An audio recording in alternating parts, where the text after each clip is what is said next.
everybody, welcome back to my channel, and today, as I said last week, is going to be a Gothic romance recommendations video.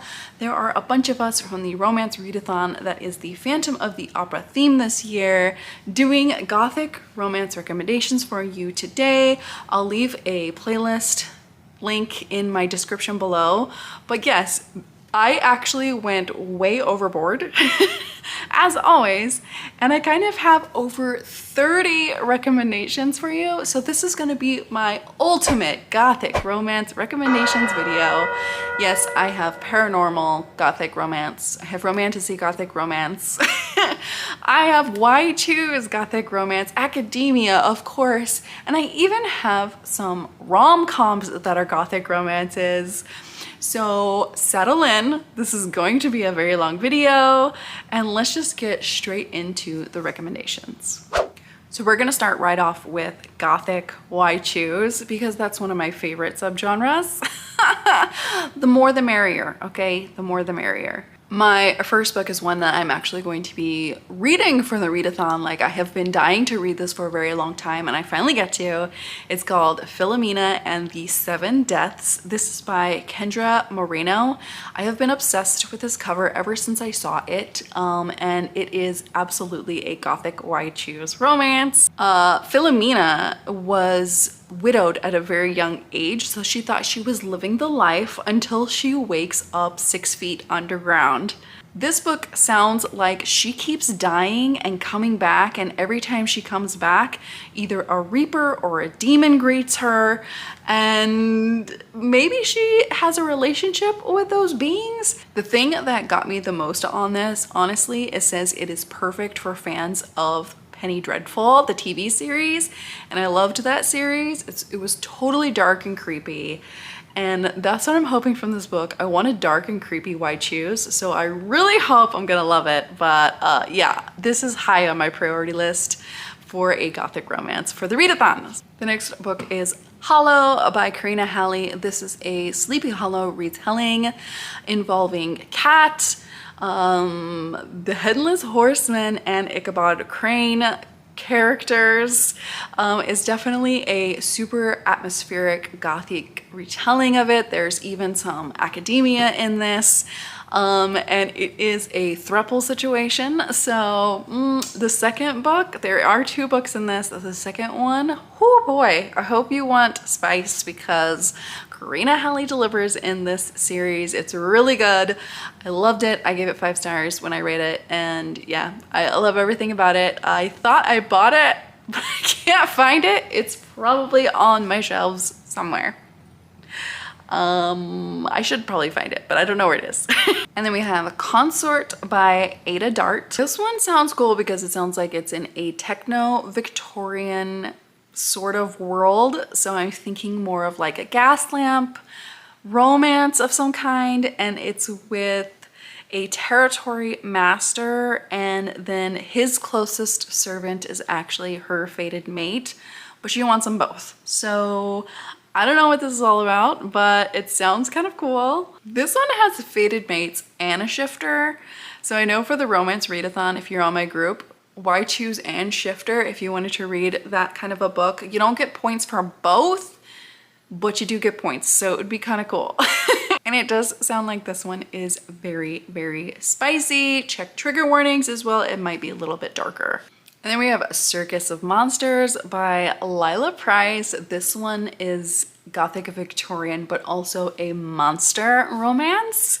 Why Choose, of course. So this one has some great characters with a circus setting backdrop in Victorian London. It looks like you're gonna get a tattooed man who is a horde of demons, so maybe multiple in one right there. You have a gorgon disguised as a python, and then also it says there is a guest who is transformed by moonlight. So some really magical creatures in this one, and then of course it sounds like it's going to be very spicy. So yeah, I'm super interested in this because I love the circus setting, and then the monsters, yeah, give it to me now. And then we have Heartless Heathens by Santana Knox. Honestly, I haven't read this one, but I've heard it's pretty interesting. It is dark. I know it is dark. And I also know that it pushes boundaries. Ooh, it does say this is loosely inspired from major points of the Notre Dame de Paris. So it's not a retelling, but it looks like it might feature some of those fairy tale characters, which sounds really cool. A girl who rings the bell up in a tower. And she also talks to gargoyles. I don't know anything about this book. All I know is it can be wild and you're either gonna be disturbed or you're gonna love it. And then you have The Lady of Rooksgrave Manor by Catherine Moon. Now this one doesn't specifically say it's a Gothic romance, but it is, okay? It is all the Gothic vibes in this one. Very atmospheric. And this is again a monster romance in Gothic times with a bunch of monsters. This one follows Esther and she's kind of in a brothel that services monsters.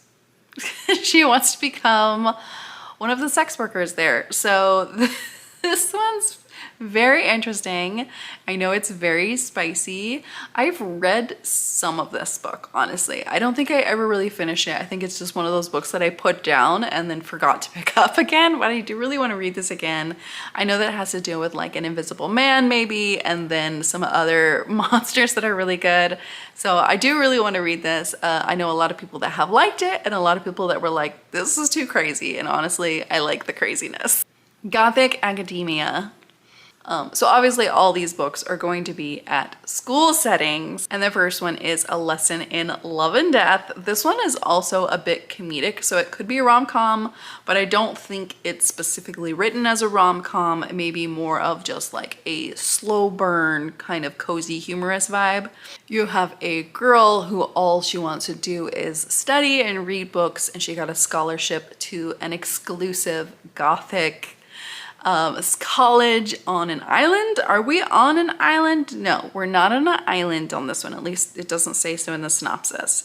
But as soon as she gets there, things start happening that are very dangerous. She lives in a haunted dorm with a very captivating rival, and things get worse and worse for her when she kind of joins a seance. I love that this one is humorous, so it might have more of those lighter Gothic Academia vibes, and honestly it sounds really cute and a little bit crazy. Again, I love a little bit of a bonkers book, so there we go.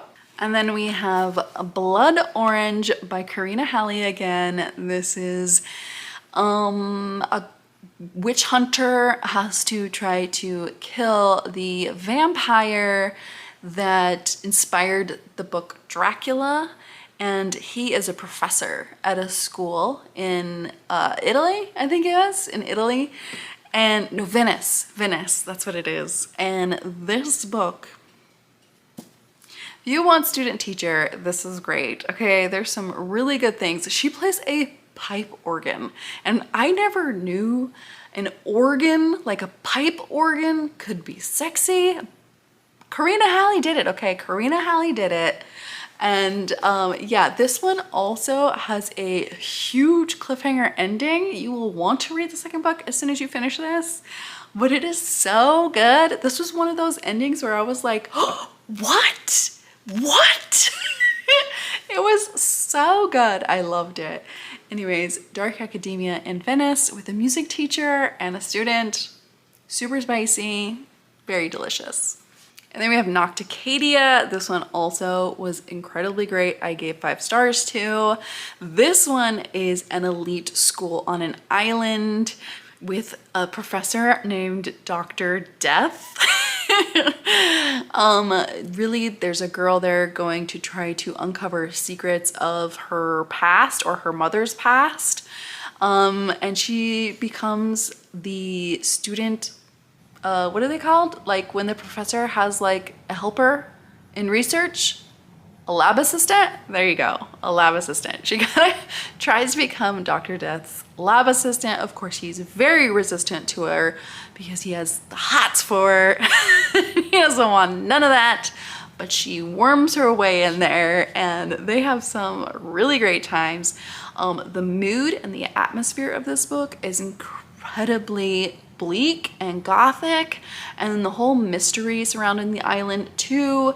It was so good, and you will fall in love with Dr. Death completely. He is a very anti-hero character, but he's great. He's great. I loved him. And then we have Gothicana by Runix. This one as well I really liked. It was more like new adult kind of. Again, you have a girl accepted into a mysterious college. Her mother has died or something. She's trying to figure out a mystery again about one of her family members. And then you have a student teacher and a student. So this one is definitely a little bit more taboo. Not because, I mean, she is younger than the character is in Nocticadia, but she's still an adult, okay? Still an adult. However, you have that student-teacher dynamic in this.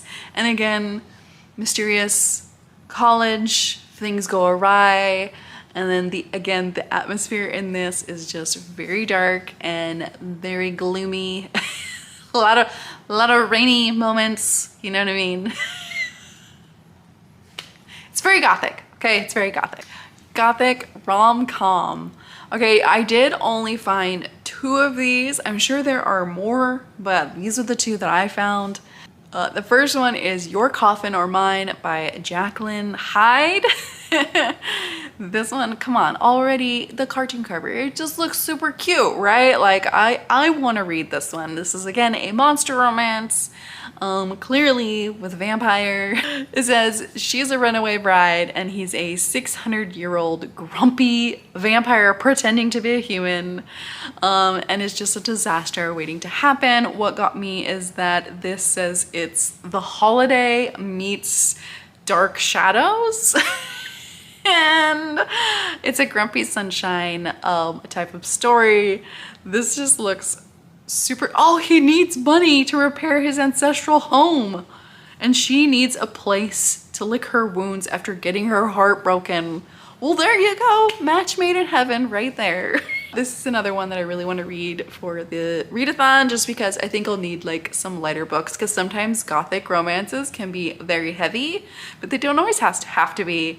And I'm really glad there's like some lighter rom-com books like this around. And then we have Velvet Steel. This is a shorter book. It is a novella, and it's not so much like laugh out loud funny as it is like a subtle joke, because we all know in the romance community, Velvet Steel is a reference to the male genitalia. And trust me when I say this book says the words Velvet Steel multiple times in it when you're reading it. You have a girl willing to die to go find out something about this monster in a crumbling estate on a hill. And of course, what do you know? She's his fated mate. And then, yeah, just sexy times ensue. And there also might be like a little bit of a maiming in there. Just a little bit. He's like kind of he's like a bat-winged character. Like, he is not a sexy monster, okay? There is a picture in this book when you get to it. If you read this on Kindle Unlimited, there is a picture of him, and he is not cute. He is not cute at all. Which makes it even funnier that she's just like swooning over him. Anyways, I found this book really enjoyable, and again, it's lighter and has these moments where you're just like, come on. Again, not laugh out loud funny, but just subtly funny, and altogether a really enjoyable time. Gothic Historicals. Of course, you know I gotta put some historicals on here, and I'm glad there were several of them that I found that I really want to read. I don't know if I'll get to all of them, but again, for all my historical lovers, here you go. The first one I am totally going to read. This is called Too Wicked to Kiss by Erica Ridley. This is actually a whole Gothic series, so if you wanted to jump on that train, here you go. Erica Ridley has delivered. Evangeline is invited to a party at a very spooky manor house from a reclusive owner. I don't know if he's a duke. It doesn't say that he's a duke. But his name is Gavin Lyoncroft, and he is rumored to have killed somebody. He's alluring, he's dangerous, he's seductive, but when one of the guests is murdered during the party, She kind of thinks it might be him. I love the manor house vibe of this, and I honestly can't wait to read it. I love Erica Ridley's books. They're so good, and yeah, definitely need to read this one. Actually, I do have it on my Kindle now, so I probably will. And then we have The Madness of Miss Grey, and this is by Julia Bennett. I've never read anything from this author. This one sounded fun and a little bit different. Helen Grey has spent 10 years imprisoned in an insane asylum, and when a new doctor arrives, she sees an open opportunity. She's hoping she can seduce the honorable doctor and earn her escape. I love the asylum nature of this, and I think it can be a really fun historical to read. And then we have Dark Desires by Eve Silver. Darcy Finch is penniless and struggling, and she is forced to take a position at a very eerie manor owned by Dr. Damien Cole. Of course, nothing is as it seems, and while Darcy struggles to maintain her attraction to the doctor, she also has to learn to deal with the blood, the disappearances, and the murders.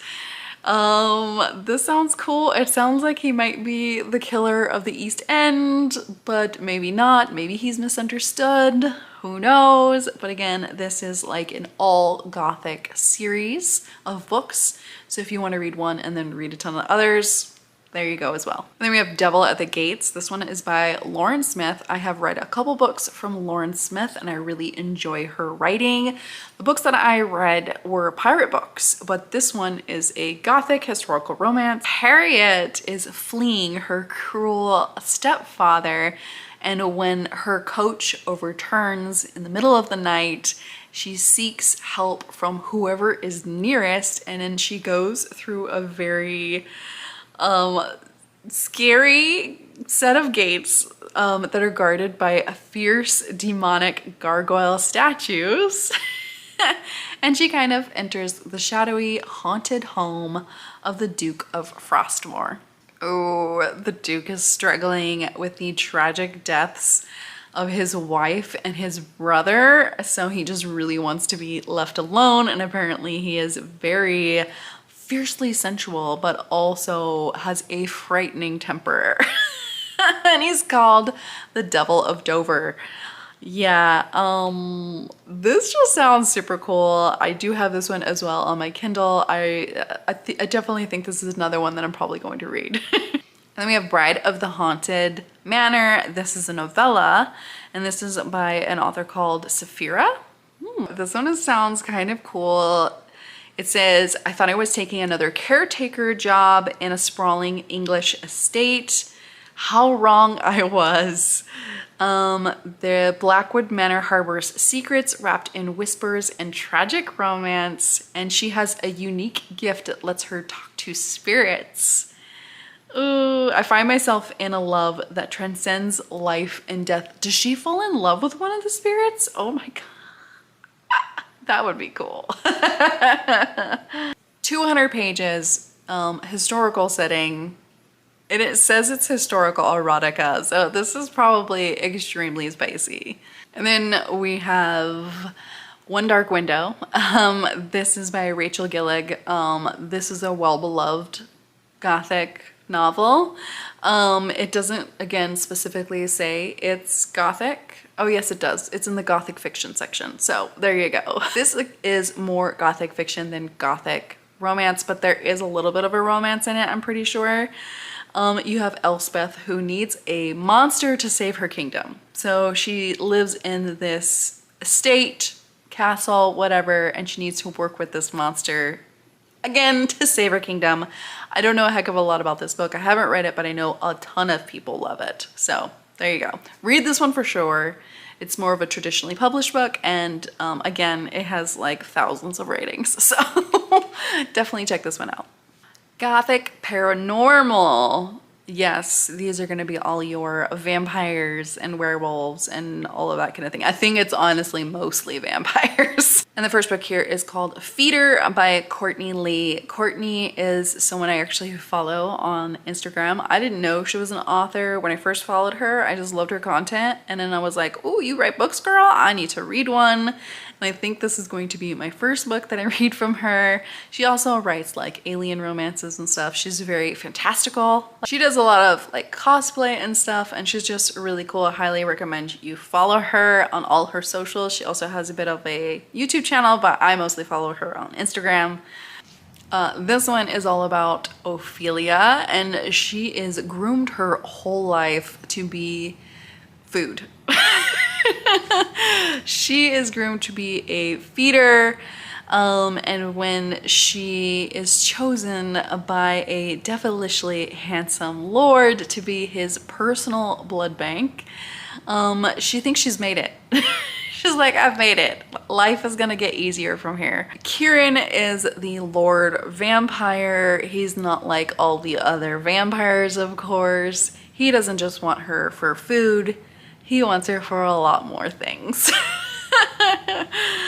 This is a novella, again, 164 pages, and I really just want to read a good, like, gothic, gory vampire book. You know what I mean? Like, I think this will give it to me. And we have Nightshade by Carrie Lake. Honestly, I think if you read any Carrie Lake book, you'll probably be reading a gothic book.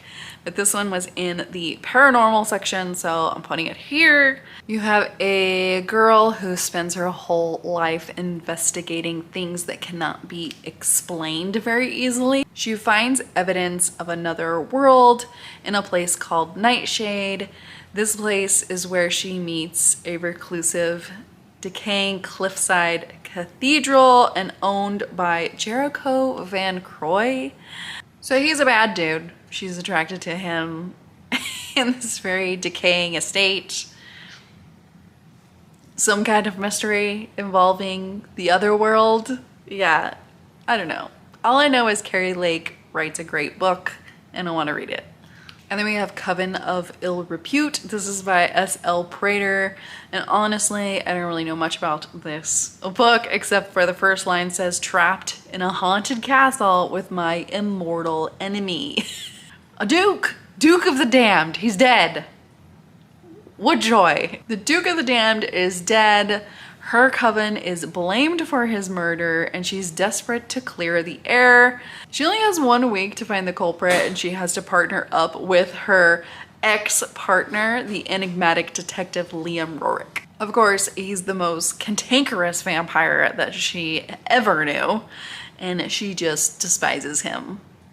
Yeah, right. The whole trapped in a haunted castle thing, like, you know there's gonna be some forced proximity in this. You just know it, you know what I mean? Blackthorn by Nancy Cumming. This is the second book, but I'm betting that you don't need to read the first book to know about this one. However, I do highly recommend the first one as well because it's a werewolf book. This is in a really cool world where you're like post-technology. So there is technology in the world, but it's kind of like gone. You might also be on another planet, I think, but also it's more of a historical paranormal book. The setting is weird, y'all. The setting is weird, but hang with me. The last of Vampire Draven's humanity is leaving him and he needs a human mate to anchor himself back to reality and his humanity.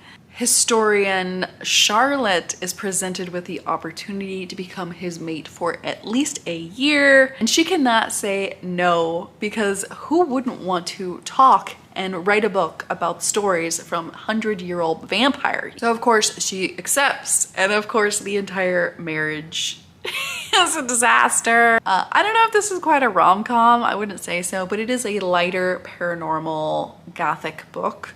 And again, the setting is weird, but it does have the vibes. And yeah, I just really enjoyed the first one and I want to see the second one as well. Also, the cover, adorable. I absolutely love it. Lord of Bones. This is by Aidan and R.K. Pierce. You have Raven, who slinks in the shadows and steals from the dead. However, when she steals from Death himself, she becomes a prisoner in the realm of the dead. He gives her 3 days to escape, and then she becomes his forever. This is a dark paranormal book that is inspired not only by Beauty and the Beast, but also The Labyrinth. So that's what really intrigued me the most. You don't see books inspired by The Labyrinth that much. This has a lot of trigger warnings and will be very spicy, so keep that in mind. There's also gore and murder, which I love those things, honestly. I love gory, murdery books in my romances sometimes. I'm getting into like the more like horror romance types, which is weird. I don't know. But this one sounds really interesting and hot. Then we have Autumn of the Grimoire. This is by J.L. Vampa. I think Becky read this whole series and loved it. It's between a Reaper and a Witch. And this is also one that says perfect for fans of Penny Dreadful. This one sounds more romantasy-esque, but I put it in paranormal because it does have a witch and a reaper. And then she is told by the Grimoire Order to marry a prince and play the peasant. And then she kind of finds herself in the middle of an ongoing war. So this sounds really more epic in nature, and I love a good epic romantasy, but then give me the Gothic vibes on top of that. You know, like I thought this was about a grimoire, a book, but grimoire maybe like an order. It just sounds really cool. There's court politics and a bunch of other stuff, and it sounds awesome, honestly. Gothic Romantasy. There's 2 books in here because again, some of the romantasy books you can find in some of the other categories. But the first one is Lured by the Dusk by Angela J. Ford. Angela J. Ford actually has a whole series of like kind of Gothic inspired romances involving musicals. So like the one I read was Music of the Night, and that one is Phantom of the Opera and Beauty of the Beast related. This one is inspired by the Pied Piper meets Dracula. Misfortune befalls Tanith and she's sent to live with her aunt and uncle. However, she wants to escape their suffocating roles, and so she plans a tomb robbery to finance that escape. However, when she enters the crypt, she awakens a beast of a man known as the Piper.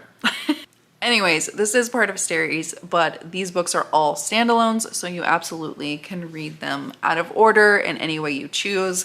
And this one particularly says it's Gothic. And then you have Fairy-Dale by Veronica Lancet. Miss Darcy O'Sullivan is an orphan in England, and she receives a letter that her father has died and he has included her in his will. The only catch is she has to travel to Fairy-Dale to find out what that will entails. With the promise of a sizable inheritance, she goes ahead and makes the journey to the small seaside coastal town.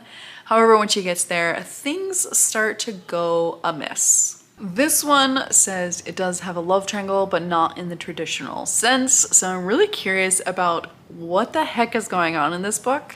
Also, it does say it's fantastical, romantasy-esque, but also paranormal, but it's also set in 1950. So I'm super curious about the time and place of this whole story.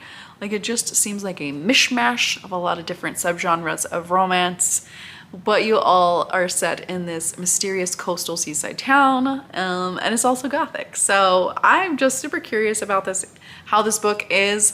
I know it's a long one. Yeah, it's almost 800 pages, but it's also a standalone. So yeah, we'll see how that goes. And then there's my other category. I didn't really know how to categorize these books, so I'm just putting them in the other category. They are not necessarily romances, but there might be like a teeny tiny romantic element in them, or I just really wanted to put them on this list because they're Gothic and they deserve some recognition. Again, we start this with Carrie Lake with Master of Salt and Bones. I know that this is a more contemporary Gothic romance. The heroine in this has always dreamed of a handsome knight rescuing her from her terrible mother.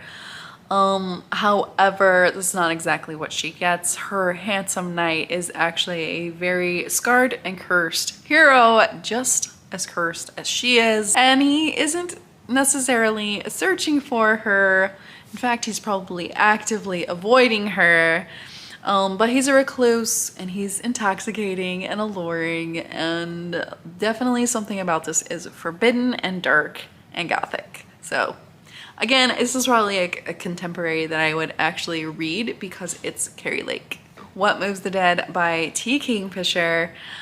This is actually a retelling of the fall of the House of Usher. So this is kind of like a murder mystery in a big large mansion, and it's gonna be classic T. Kingfisher writing, so you will love the mysterious aspect of it, but also she has kind of like this humorous element to everything.